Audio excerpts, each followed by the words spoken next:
Hello everyone, welcome back to Case FX. In today's lesson, we are going to answer one of the most common questions in smart money concepts. Why do we mark our supply and demand zones on the base, while an order block is marked on the last opposite candle before a strong move? Okay, many traders get confused because these concepts look similar, but they are not the same. If you don't understand the difference, you will end up marking your zones incorrectly and taking low quality trades.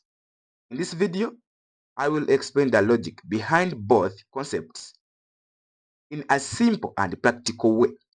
You will learn why the base is important in supply and demand, why the last opposite candle is important in order blocks, and how to know exactly which one to use in different market conditions. Okay? Before we continue, I want to share one important rule from my trading approach. I don't use order blocks when they are inside or very close to a supply or demand zone. The reason is simple. The supply or demand zone is my main area of interest. It represents where the market created the imbalance, and that is where I expect institutions to react. If an order block forms inside that supply or demand zone, I don't treat it as a separate trading setup. Instead, I focus on the supply or demand zone itself because it gives me the bigger picture and keeps my chart clean. Okay, remember the goal it's not a it's not to draw as many zones as possible. The goal is to identify the highest probability area where price is most likely to react. That's why in my strategy, supply and demand comes first, and order blocks are only used when they provide additional value, not when they are already inside a valid supply or demand zone. Okay? So ngenda kwesa chart eno okuba nga nkulaga demand, supply, order block tubimakinga kuki, tusinzira kuki. Remember kugambye nti nze bwemba markinga oba bwemba ngenda trading, singa order block yange eba inside oba nga eri close to my supply, nze nkwesa supply sikwesa order block. I will show you the reason why. Okay, let's start. Okay, wetegereza chart yange eno nina kyetuyita dynamic eya consolidation, era nga dynamic eya consolidation mu katale yetuwa ranging market, yetuwa choppy market.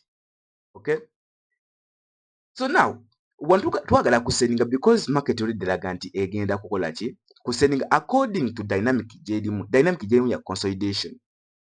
Dynamic ya consolidation egituwadde waggulu si wansi, ekitegeeza ffe tugenda kunoonya sales because ndabawo supply, ndabawo order block, and of course tutandikirewo without wasting time. Okay, so bw'oba wakusettinga wano, buli muntu alina engeri gy'agenda osettingamu yanjawulo. Okusookera ddala, what is an order block? An order block is the last opposite candle before the strong move. Bw'otegeeza wano wa ewali strong move, of course ojja kwetegereza nti wano ewali strong move. Lwaki? Ngenda kuwa ensonga lwaki ewali strong move. Okay? So bwe nsomesa nina candlestick nzibamenyamenyera amannya, mbaga tulina kye tuta base candle, tulina ze tuyita leg candle. Leg candle ze candlestick ezirina body ey'amaanyi oba body ennene.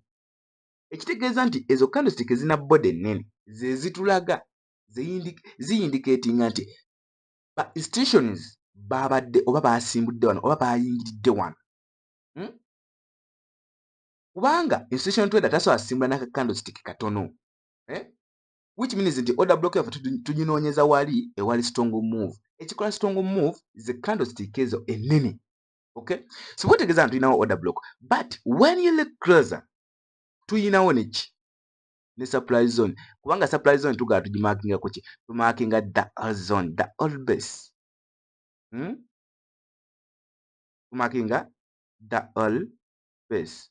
Kati jukira nkugambye nze trading order block nga eri close oba nga eri inside my supply. Ekiriza no order block yange tegenda kunkolera, sigenda kugikozesa naye eri etteeka ndikozesa nga nze omu. Sigambye nti bonna bagenda okukola, ndikozesa nga nze omu ku strategy yange. Okay, so tumaze okumakinga order block yaffe. Anyway, supply zone yaffe kuba order block tugenda gikozesa. Anyongeze ku kala wano obeere ng'osolaba rectangle tool eno ebeere ng'erabika bulungi ng'ogiraba bulungi. Okay, take mu red. Okay, so kati kiki njagala wano nga ngenda okutekinga sales, neetaaga confirmation video ekulaga confirmation ze weetaaga eri awo wansi. Sooka ogirabe then olabe video eno, then ojja kukwasaganya wamu nange kuba sigenda kuddamu kunnyonnyola confirmation. Okay, so mu katale kano tulinamu kye tuyita sniper entries, tulinamu ne aggressive entries, but buli womakinga zone yo nga eri ngambe nti ng'eri at least 85% correct, osobola takinga aggressive entry. But weeba teri 85% osobola takinga sniper entries. But lwakuba tulina engeri gye tukyonoonamu, abasinga sniper entries mwe mulowooza ze z'okuba ng'oyingirira ku zone kwennyini. Nedda, sniper entry nga bwe kibeera, sniper agenda okukuba ekyasi ng'amaze okupima speed empewo mwetambulira, buli kimu ng'amaze okibalaabala, ekitegeeza nti asooka kubala. So naawe kye kimu weetaaga osooka okubala kyembaze kyekyo kinaakola. Wabula owa aggressive entry yabeerawo n'agaa nti kasita market etapinga ku zone yange wepaba nga nze nnyingirirawo. Ekitegeera, so kitegeeza gwanyonyola sniper entry oyinza obba oginyonyola mu bukyamu, but without wasting time.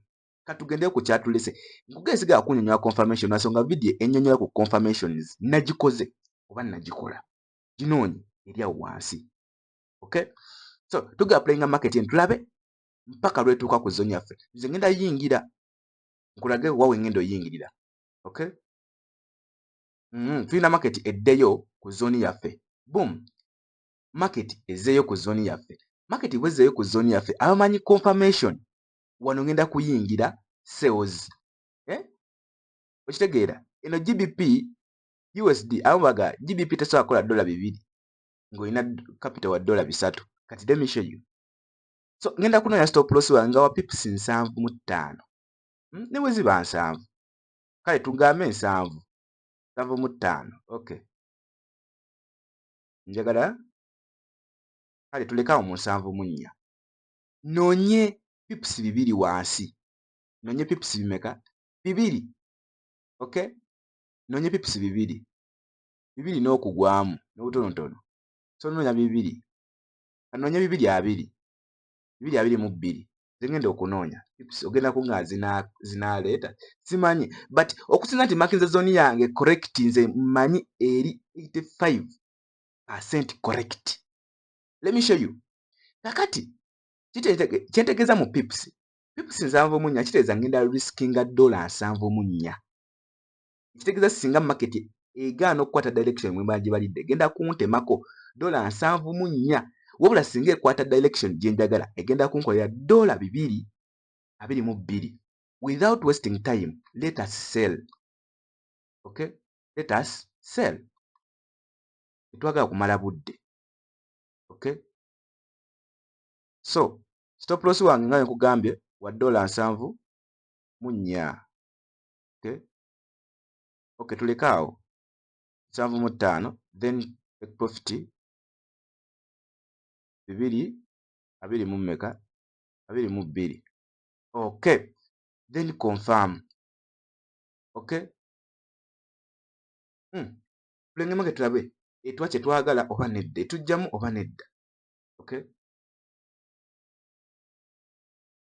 of course, boom, etuwadde kye twagala. Kankulage nako ku profit. Okay, kankulage nako ku profit.